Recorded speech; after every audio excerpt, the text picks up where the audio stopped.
जाँदैछ तिमी कहाँ छौ यस्तो राम्रो केटीलाई दिदी नभन हौ अहिलेसम्म बिहा नभएको कन्याकुमारी भर्जिन केटीलाई दिदी भन्न पाइन्छ पाइँदैन बेबी भन्ने हो नमस्ते है सबैजनालाई खासमा मेरो अलिक अवस्था ठिक छैन तपाईँले मेरो आवाजबाट पनि सुनिसक्नु भएको छ होइन मलाई अघि हाम्रो आयोजक टिमसँग पनि सल्लाह भएको थियो मैले सोधेको थिएँ जीवन दाइलाई के छ क्यान्सल गर्न मिल्छ भनेको थिएँ तर अलि मिल्दैन एकदमै धेरै तपाईँलाई माया गर्नुहुन्छ यो ठाउँमा एकचोटि आई मात्र दिनुहोस् भन्ने भन्नुभएको थियो होइन त्यसैले म आइपुगेँ तर आज चाहिँ म तपाईँहरूसँग माफी माग्न चाहन्छु आज मेरो त्यति राम्रो कन्डिसन छैन आज म तपाईँहरूलाई अलिअलि चिट पनि गर्छु होइन ढाँटी भन्नुपर्दा अनि म एकचोटि फेरि पनि धेरै धेरै धन्यवाद दिन चाहन्छु दोस्रो डेढगाउँ महोत्सव हो भनेपछि म पहिले एकचोटि आएको छु त्यसपछि अहिले नै रहेछ हो दाइ आई लभ यु दाइ आज भोलि फेरि ठ्याक्कै फेरि अर्काको बुढामा मात्र नजर जान्छ कि अर्काको बुढामा चाहिँ दुईवटा कुरा एकदमै खासियत हुन्छ कि एउटा त बुढी बिहा गरेर छोराछोरी पाएर एकदम जिम्मेवार भइसकेको हुन्छ टक्क पैसा पनि कमाइसकेको हुन्छ अनि अर्को चाहिँ आफ्नो गर्लफ्रेन्डले अर्को केटासँग कुरा गरेको पनि माइन्ड गर्दैन किनकि त्यसको पनि घरमा बुढी हुन्छ नि त नत्र अल्लारी केटासँग लभ गऱ्यो भने त कहाँ थिइस् त कोसँग थिइस् कोसँग घुम्न गइस् कुन फोन गरे राति यस्तो यस्तो हुन्छ हो कि होइन यो चाहिँ रमाइलोको लागि मात्र है सबैजना हाम्रो डेढगाउँवासी दाजुभाइ दिदीबहिनीहरू मेरो चाहिँ दाजुभाइ होइन है फेरि तपाईँको दिदीबहिनीको दाजुभाइहरू मेरो प्यारो प्यारो सोल्टीहरू प्यारी प्यारी सोल्टिनहरू सबैजनालाई नमस्कार अनि हल्ला गर्ने केटाहरूलाई आई लभ यु अनि हल्ला नगरिकन टाढैबाट ज्योतिमर्गको तिग्रा घुर्नेहरू सोल्टीहरूलाई अनि मैले अघि आयोजकलाई सोधेको थिएँ कि आज त म गाउनै सक्दिनँ दाइ आएर के गर्ने भन्नुभएको थियो नि खास ज्योतिमर्गको कौन गीत सुन्ने आउने हो र तिम्रो तिग्रै आउन हेर्न आउने हो देखाइदेऊ भइहाल्छ भन्नुभएको थियो अनि मैले देखाइदिएँ ल ओके यो चाहिँ रमाइलोको लागि थियो यो चाहिँ रमाइलोको लागि थियो म तपाईँहरू माझमा अब चाहिँ यसो तपाईँहरूले पनि एकदमै लाउड हुनु पर्यो होइन अलिकति पसिना चुइने गरेर उफ्रिनु पर्यो म पनि उफ्रिन्छु अब गीत गाउने त अब यसपालिलाई त्यस्तै नै भयो म ट्र्याक मलाई हेरी हेरी भने मेरो नयाँ गीत म तपाईँलाई त्यो 1 नम्बरको एकचोटि बजाउनुहोस् त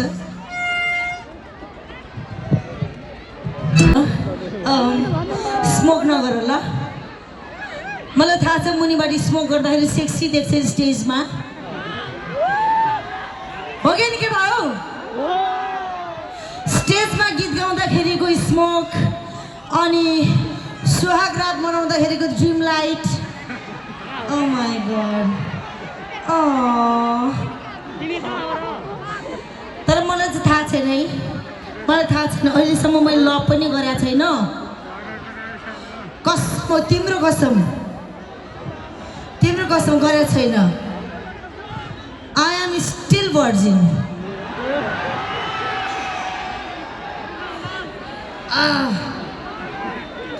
मैले सोचिरहेको छु हाम्रो आदरणीय दाइको नाम के हो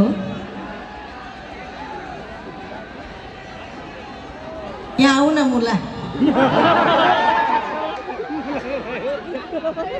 ए चोपीराम राणा दाइले अलिअलि नाम पनि कस्तो के चोपीराम रे है तर केटा मान्छेको नामै त्यस्तै हुन्छ सीताराम चोपीराम खोपीराम गोपीराम केटा मान्छेको नाममा चाहिँ 2-3टा नाम जोडिएको हुन्छ नि है चोपीराम राणा दाई हाम्रो अध्यक्ष दाई हुनुहुन्छ धेरै धेरै धन्यवाद छ। भुँडी देखेर पनि थाहा हुन्छ म अध्यक्ष हो भनेर, अनि मोटो देखेर थाहा हुन्छ म खुसी छु भन्ने कुरा, किनकि म खुसी मान्छे नै मोटाउने हो कि नि केटा हो कि नि केटी हो। ओके अब एकचोटि होइन, एकचोटि तपाईँहरूले चाहिँ स्पेसली केटीहरूलाई म केटीहरूको आवाज सुन्न चाहन्छु यता।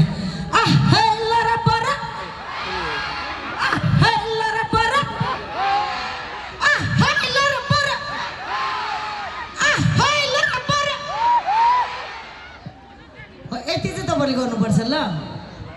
स्पेसली केटी मान्छेको तर्फबाट कालो गए गोरो आउँछ, गोरो गए कालो। ल है केटी हो, आफ्नो केटाको लागि हात काट्ने, खाना खान छोड्ने, सुसाइड गर्ने कहिले पनि नगर्नु, किनकि हामी केटी मान्छे राम्रै हुन्छ। एउटाले छोडेर केही घन्टे केही फरक पर्दैन, अर्को 10 जना लाइनमा बसिरहेको हुन्छ। एउटा केटाले छोड्नुपर्छ, हामी केटी मान्छेले 10 जना केटाहरू लाइनमा बसिरहेको हुन्छ, कात्तिके कुकुर जस्तो ढुकेर टाइपको है। त्यसैले केटी हो कहिले पनि केटाको लागि चाहिँ मरिहत्या नगर्ने, किनकि कालो गए गोरो आउँछ, गोरो गए कालो। झ्याप्पै माया लगाइदियो झिल्के पर्दाखेरि पालो, अरू चिनो केही पनि छैन भो, केही पनि छैन भो, जाली रुमाल सोल्टीलाई बैना भो। एकचोटि तपाईँहरूले सँगसँगै म भन्छु त,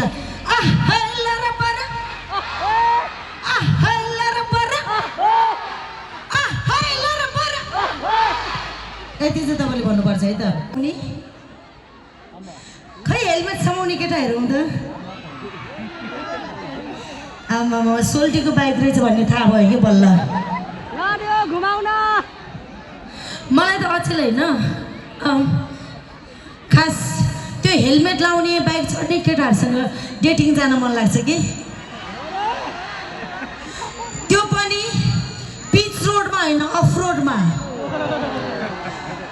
अहिले जताततै बाटो पिच भएर बोयफ्रेन्डसँग डेटिङ गर्न जाँदाखेरि यति झुर भएको छ, अब बाइक सुइँ जान्छ होइन, अफ रोड भए पो घाचाक घुचुक हुन्छ होइन, अगाडि पछाडि गर्दा गर्दै ब्यालेन्स मिल्छ त्यहाँसम्म पुग्ने बेलामा, हो कि नि केटा हो।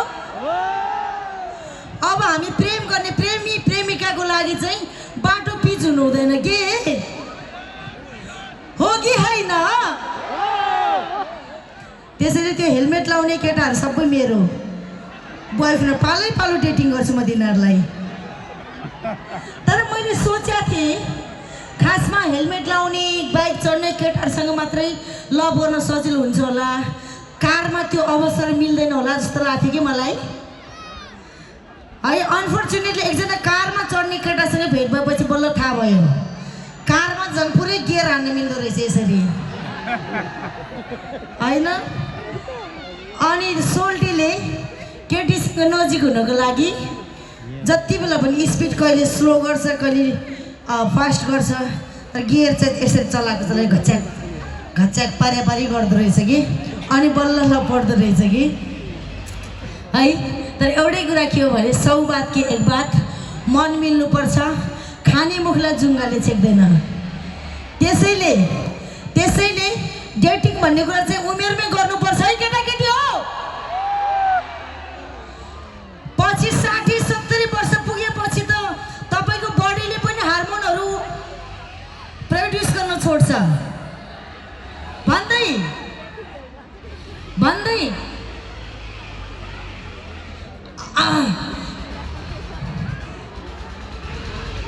एकछिन म एकछिन ट्राई गर्छु, एकछिन देउसी भैली खेलौँला। हे भन भन भाइ हो, खै यता केटीको आवाज सुन्नु पर्यो कि, हे भन भन भाइ हो, हे राम्ररी भन, हे स्वर मिलाई खान, हे आई लभ यु भन, हे आई लभ यु भन, हे आई लभ यु भन। अब देउसीले नभन्ने सिधै आई लभ यु भन्ने ल। किनकि देउसी खेल्ने भनेको अरू सिधा साधा केटीहरूसँग हो, हामी जस्तो हट एन्ड सेक्सी केटीहरूसँग त आई लभ यु खेल्नुपर्छ कि है। अब कसैले देउसी नभने सिधै आई लभ यु भन्ने ल। हे भन भन भाइ हो, हे राम्ररी भन, हे शर्मिला खान, हे आई लभ यु भन, हे आई लभ यु भन, हे आई लभ यु भन। ओके, म्युजिकमा आई लभ खेल्यो है त। अब एकचोटि तपाईँको लागि गीत उही मुलाको सिन्की उही मुलाको चाना। लाइट डाँटो लाइट, त्यो सेतो हुडी लाउने सोल्टीलाई लाइट बल्नु त फेरि त्यसलाई खै चढौँ चढौँ एकचोटि। ओ माई गड, त्यो चढ्ने सोल्टीलाई आई लभ यु, त्यो माथि चढ्ने सोल्टीलाई आई लभ यु, तर त्यो चढ्ने सोल्टीलाई बोक्नेलाई चाहिँ मुआ मुआ मुआ मुआ।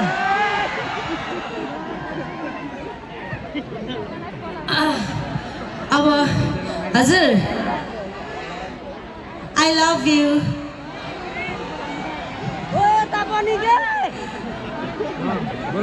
खासमा oh my God, oh my God, यस्तो यस्तो होइन कि त्यस्तो हो नि त।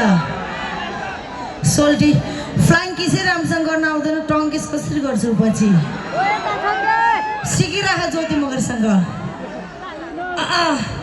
ओके, हे भन भन भाइ हो, हे राम्ररी भन, हे शर्मिला खान, हे आई लभ यु भन, हे आई लभ यु भन, आई लभ यु। यस्तै हुनुपर्छ र केटी मान्छेहरू भएर, यस्तै नै हुनुपर्छ। अब चाहिँ गीत गाउने पालो तपाईँहरूको है त।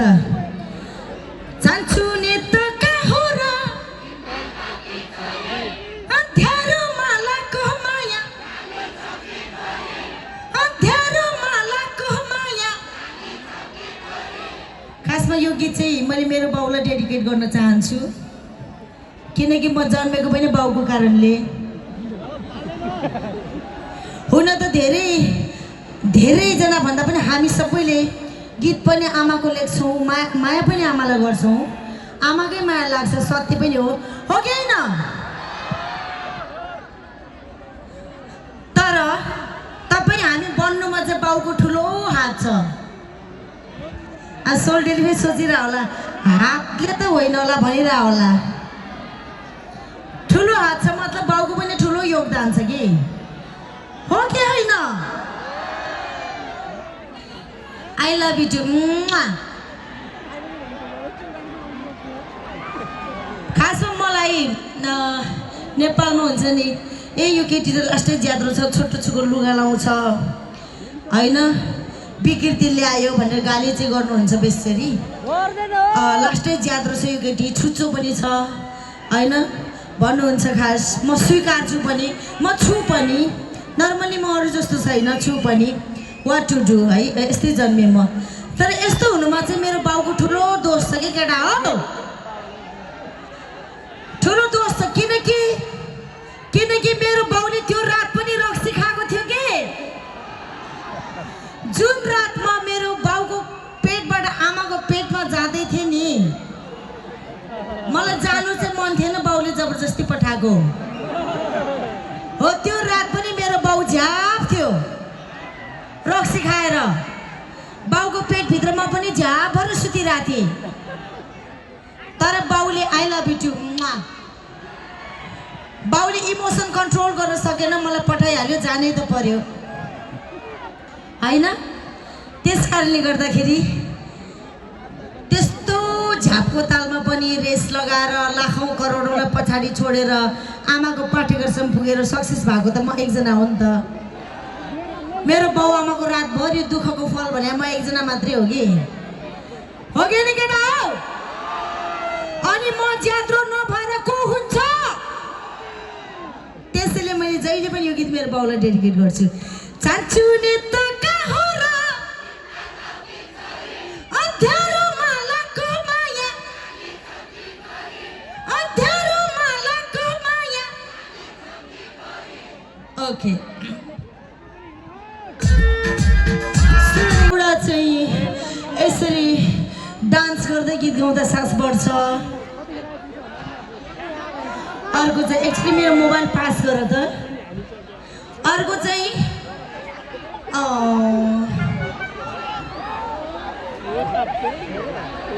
भनौ भनौ अर्को चाहिँ उकालो चढ्दा सास बढ्छ। सोल्डरहरू अलि नटी नटी सोच्या हो, सोचेको भए सही हो केटा हो। ओके, सबभन्दा पहिला त म तपाईँहरू माझबाट एकदमै धेरै माफी माग्न चाहन्छु। मलाई भन्न चाहिँ हुन्छ नि, मेरो साथीले राम्रो आइडिया दिएको थियो केही पनि नभन्दा हुन्छ भनेर, तर म तपाईँहरूलाई अन्याय गर्न चाहिँ सक्दिनँ है। खासमा चिसोले गर्दा म बोलेको सुनिरहनु भएको छ होइन, चिसोले गर्दा मैले गाउन सकिरहेको छैन। सबै यो लिपसिङ नै थियो। मेरो चाहिँ मोबाइल पास गर त। यो मैले लिपसिङ मात्रै गरेँ आवाज। मैले भने पनि हो, आउँदैछ। मैले भने पनि थियो खासमा आजको कार्यक्रममा म अलिकति स्वास्थ्यले मलाई साथ दिएको छैन, क्यान्सल गर्न मिल्छ भनेर मैले सोधे पनि थिएँ, तर उहाँहरूले चाहिँ मिल्दैन, सरस्वतीको कृपाले राम्रै हुन्छ भन्नुभएको भएर मैले हिम्मत मात्रै गरे हो। आई एम सो सरी त्यसको लागि। तर म एउटा गीत चाहिँ म तपाईँहरूलाई, यो चाहिँ तपाईँ र मैले गाउनु पर्छ। वही ज्योति खुब यसमा होइन,